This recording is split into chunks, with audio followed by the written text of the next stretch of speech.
best opening credits Ever. There's never been a movie that has a better opening credit sequence than this. Also, her costuming throughout this opening scene incredible makes her look like she's nipping so hard that it's like an antenna. Her every single costume that she has is just cleavage. So look, I know I said every movie this week was a 1.5 star. Are you going to give this one 2? I'm gonna change after I've thought about this a little bit. Pamela Anderson, dude, bro. Yeah, this was the Her waist was cinched at 17 inches with all of those corsets throughout this movie. Yeah. My goodness, how did you find that out? Did you Google it? Yeah, I did. Wow. So we do my research. We should probably describe what the opening scene to this movie is. It's her it's a pole dancing. striptease. It's her being hosed down with water. probably a fire hose and swinging on a swing in a leather dress. That has barely a top to it. It's a she's zipped full up out. dress, which is zipped down. Yeah. Yeah, and they're flying out. It's incredible. And incredible. So this opening scene was actually Pamela Anderson's idea. Of course it was. So like she came up with this, and the director David Hogan had been getting pressure from the studio to include more nudity, and so he was like, "Yeah, let's do it." Okay. And so like this was all Pamela Anderson's idea, and she was not using a body double. That was I'll really her. reenact it. I want to be naked on a swing. Okay. Let's do it.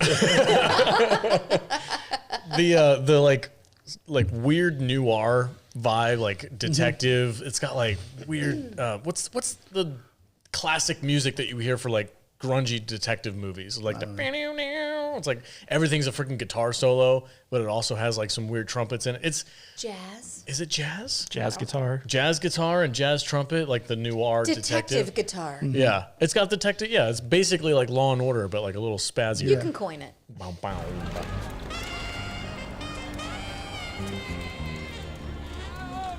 This is a comic book movie.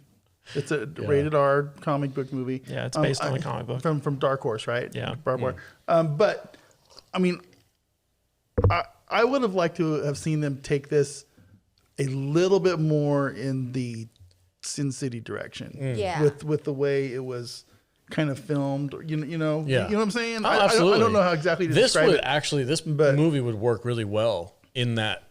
I can totally see Pam Anderson in Sin City. Yeah, like a Frank Miller, Robert Rodriguez. Yeah, I think it really would have worked. I think so too. You know, I mean, listen, Pamela Anderson, come on. Well, she's basically she is in at this time in the world.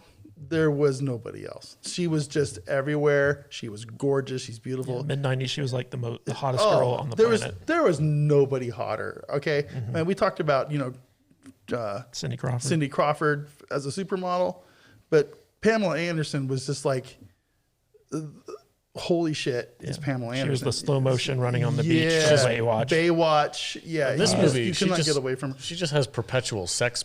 Oh, hair. well, that's just her hair. That's what she looks Does it like. always look like that? Yeah. Oh, okay. Yeah, I mean, this is Pamela Anderson. Just that ain't what she looked like in Tool Time. but I mean, she was hot in Tool Time. Which is what she was crossing over from. Yeah, she was on Home Improvement. Yeah, I love that show.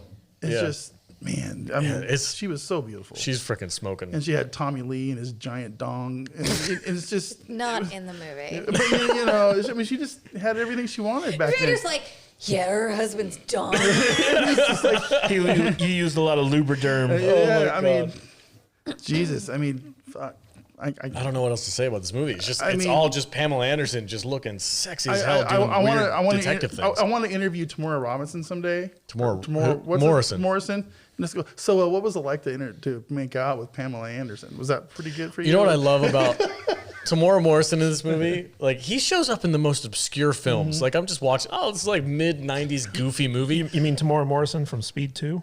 Yes, that guy. from Speed 2 and, the Book of Boba Fett and Jango Fett from the Clone Wars. And freaking, like, it's so crazy to me. I'm watching this random mid-90s movie. Is that Axel? Axel who? It's okay. Axel. Okay. It's the guy who... I don't watch Mandalorian. It's the guy who's married to the doctor who they're trying to get to Canada. He's the ex. Okay. Yeah. Okay. Got it. Please continue. but he was super cool in this movie. He got described as irresistible to females in this movie, which was awesome. He's like, because she has this guard dog that like only people who are invited up to her little loft above the bar Doberman. get past the Rottweiler. Doberman. Yeah. Sick balls, Camille. Yeah, gets bit Camille. and she's all like, she's in this weird bubble bath where she's up there just like in a strangely She clear. takes so many showers and baths throughout this and like changes her clothes. She's like just manning her bar. And then she's like, yeah, come on up and we'll discuss business while I change. Yeah. Why are you changing, bitch? The funniest thing is like she's got like 5 layers of paint on her face the entire movie, but she also does the Christian Bale Batman voice the entire movie. Oh yeah. I'm Batman.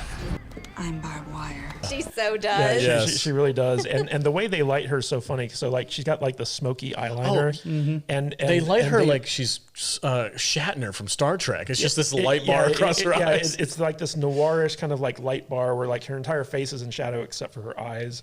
It's really, really kind of funny because the guy who directed this, David Hogan, he only ever directed music videos. This was his first and only feature film. I can see why. I can That see makes that. That's sense. like the Zack Snyder school of filmmaking. But it's funny because the story for this movie is actually Casablanca, basically. They just took Casablanca and added like a female bounty hunter Have you to seen it. Casablanca? I have. I did not make that connection. Yeah, like Do you now? Like she's Sam Spade. She has like the neutral territory bar where Okay. like, you know, you got the Yeah, she's Nazis bogey. and stuff like that. But the interesting thing about this movie is that it was written by a woman named Eileen Shankin, who is kind of like this feminist icon in Hollywood. She created the Handmaid's Tale and the L World. Get out. Yeah. Oh wow. So like she wrote this movie and she came up with the story for it, and it's pretty far from feminist, if you ask me. Like this is not a feminist movie. No. Agree. This is practically an exploitation I film. feel like where Showgirls failed at being titillating, I think this nailed it. Yeah. It's very titillating. Yeah. And I think Pamela Anderson, I think her body looks unreal great throughout real. this. But I don't know if it's the lighting or how they have her made up or what, but I actually Googled, like, was Pam Anderson on drugs while she filmed this?